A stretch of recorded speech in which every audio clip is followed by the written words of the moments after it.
Sungguh menyedihkan, beginilah kondisi makam istri Nabi Muhammad dan keluarganya yang sangat memprihatinkan. Tidak seperti makam para wali dan ulama di Indonesia yang dibangun sangat megah, makam keluarga Nabi Muhammad ini justru sangat sederhana dan terlihat seperti tidak terurus. Beginilah kondisi makam istri Nabi Muhammad yang bernama Siti Khadijah. Seperti yang kita lihat, makamnya sangat sederhana dan hanya berupa tanah rata serta batu. Padahal, Siti Khadijah adalah istri pertama Nabi Muhammad yang turut merasakan suka dan duka perjuangan dakwah Islam bersama Nabi Muhammad. Ia pun rela mengorbankan harta dan kekayaannya untuk memperjuangkan dakwah Rasulullah. Dahulu sebelum Wahabi dan rezim kerajaan Arab Saudi menguasai kota Makkah, makam Siti Khadijah telah dibangun megah dan ramai diziarahi umat Islam. Namun setelah Wahabi dan kerajaan Arab Saudi berkuasa, bangunan makam keluarga Nabi Muhammad di pemakaman malah lantas digusur sampai rata dengan tanah. Selain makam Siti Khadijah, dua bangunan makam putra Nabi Muhammad yang bernama Qasim dan Abdullah juga ikut dirobohkan. Saat ini, posisi makam Siti Khadijah tepat berada di bawah kaki Gunung As-Saidah atau Bukit Khadijah yang menghadap ke kiblat ke arah Masjidil Haram. Komplek pemakaman Mala ini memang tidak seperti pemakaman umumnya yang berada di Indonesia. Kompleks pemakaman itu terletak di wilayah perbukitan. Oleh sebab itu, bagian-bagian makam tersebut terlihat berundak-undak. Saat ini, seluruh bangunan makam di pemakaman Mala telah diratakan oleh Wahabi dan hanya ditandai dengan batu-batu yang besarnya hanya sebesar kepalan tangan orang dewasa. Sehingga, seluruh makam di sana terlihat sangat sederhana dan sulit dikenali identitasnya. Selain makam Siti Khadijah dan kedua putranya, makam ibunda Nabi Muhammad nasibnya juga lebih memprihatinkan. Di mana, makam Siti Aminah terlihat begitu sederhana dan kotor. Makam tersebut berada di sebuah perkampungan terpencil yakni Apwa yang terletak sekitar 200 km dari Jeddah. Untuk bisa menempuh makam tersebut, kita harus melewati beberapa bukit. Makam tersebut berada di tengah-tengah gurun pasir yang dikelilingi dengan beberapa bukit. Makam ibunda Nabi ini hanya ditandai dengan lingkaran dari batu-batu. Sayangnya, makam tersebut tidak mendapat perawatan yang layak. Padahal, itu merupakan makam dari ibunda Nabi yang telah melahirkan sosok manusia yang sangat mulia. Yang lebih mengejutkannya, di sekitar makam terdapat bekas cairan oli dan kotoran yang gelap. Makam ini kerap dikunjungi dan diziarahi umat Islam dari seluruh dunia, namun keberadaannya tidak dirawat oleh pemerintah Arab Saudi. Selain makam ibunda Nabi Muhammad, makam keluarga dan 10.000 sahabat Nabi di Baqi juga terlihat sangat sederhana.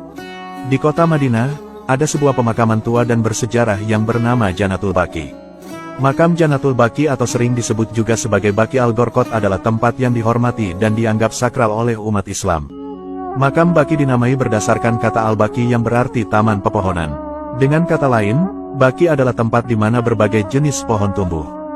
Pada masa lalu, area pemakaman ini ditumbuhi oleh pohon berduri yang dikenal dengan nama Al-Gharqad yang merupakan pohon berduri yang sangat besar. Baqi telah menjadi tempat pemakaman bagi penduduk Madinah sejak zaman jahiliyah hingga saat ini. Perlu diketahui, Jannatul Baqi adalah pemakaman tua di Arab Saudi yang juga menjadi tempat peristirahatan terakhir bagi anggota keluarga dan 10.000 sahabat Nabi Muhammad SAW. Selain itu, bagi jamaah haji dan umroh yang meninggal di kota Madinah, maka juga akan dimakamkan di sini. Dahulu, jenazah yang pertama kali dikebumikan di Baqi adalah As'ad bin Saroroh dari kaum Ansor, dan Utsman Mahzun dari kaum Muhajirin. Selain para sahabat, makam Jannatul Baqi juga menjadi tempat peristirahatan keluarga Nabi Muhammad SAW. Di antara istri-istri Nabi Muhammad yang dimakamkan di sini yaitu Siti Aisyah, Ummu Salamah, Juwairiyah, Zainab, Hafsah binti Umar, dan Maria Al-Qibtiyah. Adapun putra dan putri Nabi Muhammad yang dimakamkan di Baqi diantaranya yaitu Ibrahim, Siti Fatimah, Zainab, dan Ummu Kulsum. Selain sahabat dan anggota keluarga Nabi, tempat ini juga menjadi makam tokoh-tokoh besar dalam Islam. Di antaranya yaitu seperti Imam Malik pendiri mazhab Maliki yang juga merupakan guru dari Imam Syafi'i pendiri mazhab Syafi'i. Keistimewaan makam Jannatul Baqi tidak hanya terletak pada kehadiran makam-makam penting tersebut, tetapi juga pada atmosfer yang khusyuk dan damai.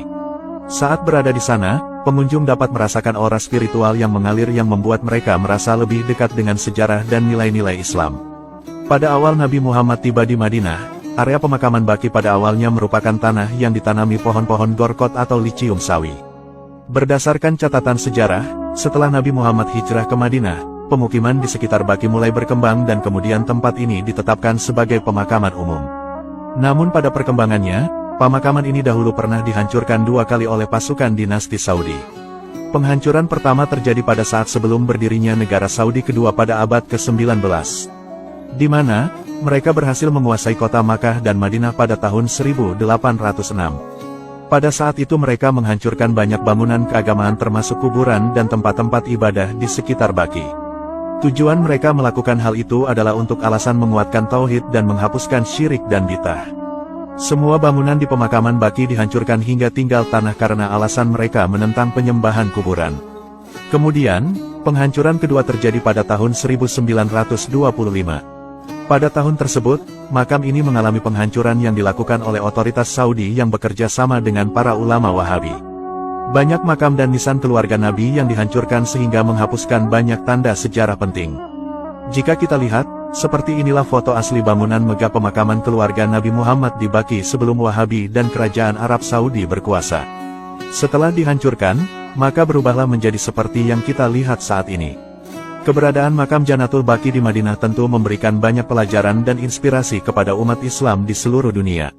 Makam Baqi adalah tempat peristirahatan abadi bagi sejumlah besar sahabat Nabi Muhammad dan keluarganya. Di antara keutamaan pemakaman Baqi adalah sebagai berikut. Diriwayatkan dari Ibnu Umar, bahwa Nabi Muhammad pernah bersabda, "Aku adalah orang pertama yang akan dibangkitkan dari bumi, kemudian Abu Bakar, kemudian Umar, kemudian aku menuju para penghuni pemakaman Baqi. Kemudian, mereka semua dibangkitkan bersamaku, kemudian aku menunggu penduduk Makkah sehingga aku dikumpulkan antara penghuni dua tanah haram Madinah dan Makkah." Hadis riwayat At-Tirmizi. Semoga kita semua kelak bisa berziarah ke makam Nabi Muhammad dan keluarganya di Madinah. Amin. Wallahu a'lamu bishawab.